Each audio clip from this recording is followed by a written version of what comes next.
Shalom, semangat pagi. Bapak Ibu Saudara yang terkasih di dalam nama Tuhan Yesus Kristus. Kisah Lazarus dan orang kaya bukan berarti setiap orang tidak boleh kaya. Bukan berarti Tuhan lebih mencintai orang miskin daripada orang kaya. Bukan juga demikian.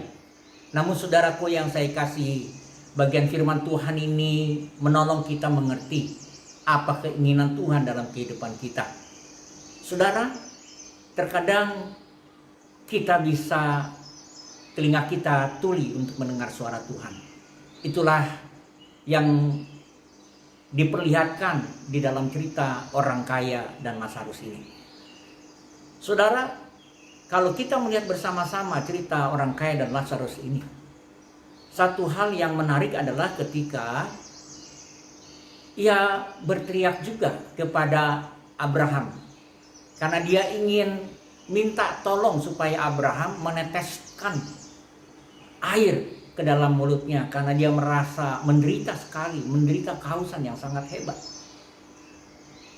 Saudaraku yang saya kasihi di dalam nama Tuhan Yesus Kristus, bagian firman Tuhan dengan cerita yang sangat menarik ini menolong kita, saudara dan saya, bisa mengerti supaya sesungguhnya siapa saudara dan saya. Saudara, menarik bukan? Menarik, karena dia berkata, Bapak Abraham. Ya. Mari kita lihat bersama-sama, kita melihat apa yang ia katakan di dalam ayat yang ke-24 dalam Lukas 16. Demikian firman Tuhan. Lalu ia berseru, katanya, Bapak Abraham, kasihanilah aku, suruhlah Lazarus supaya ia mencelupkan ujung jarinya ke dalam air dan menyejukkan lidahku, sebab aku sangat kesakitan dalam nyala api ini. Kontras. Semasa hidupnya Lazarus belum pernah diberi minum dan diberi makan oleh orang kaya ini. Tetapi ketika orang kaya ini ada di dalam neraka, dia meminta Lazarus untuk mencelupkan air ke dalam mulutnya, karena dia sangat menderita kehausan yang sangat hebat. Nah saudara, tetapi di sini yang menarik adalah ketika dia panggil meminta tolong Lazarus kepada Abraham. Berkata demikian, kemungkinan besar cerita ini dikisahkan untuk orang-orang Yahudi yang sama-sama orang Yahudi.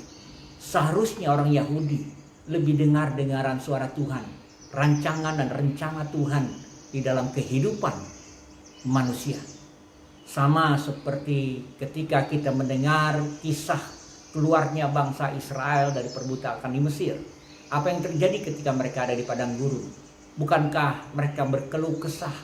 Mereka tidak menerima kesusahan demi kesusahan yang mereka alami. Dan mereka tidak mau mendengar suara Tuhan sampai mereka membuat patung lembu emas. Saudara, itulah manusia. Terkadang kita tidak mau mendengar suara Tuhan.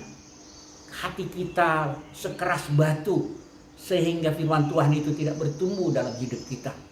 Sampai-sampai akhirnya kita tidak mampu berbuat apa yang Tuhan inginkan. Ingat, Efesus 2 ayat 10 mengatakan apa? Kita ini buatan Allah, dijadikan dalam Kristus Yesus untuk melakukan pekerjaan baik yang Tuhan sudah persiapkan sebelumnya.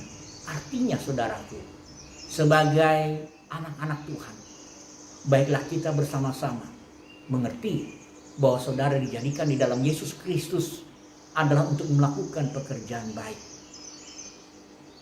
Kalau kita melihat orang kaya ini tidak melakukan pekerjaan baik karena dia telinganya tertutup untuk firman Tuhan.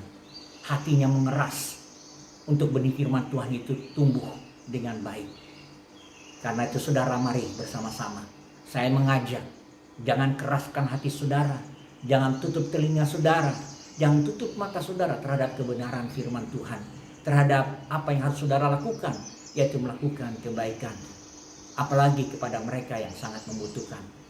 Ulurkan tangan saudara, dengarlah suara Tuhan. Karena Tuhan mengasihi saudara, demikian juga kita harus mengasihi sesama kita, terutama kepada mereka yang sangat membutuhkan.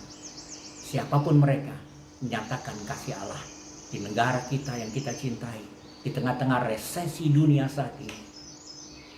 Tuhan ingin saudara tetap menjadi berkat. Semangat pagi, semangat beraktivitas, semangat terus-menerus menjadi berkat. Amin.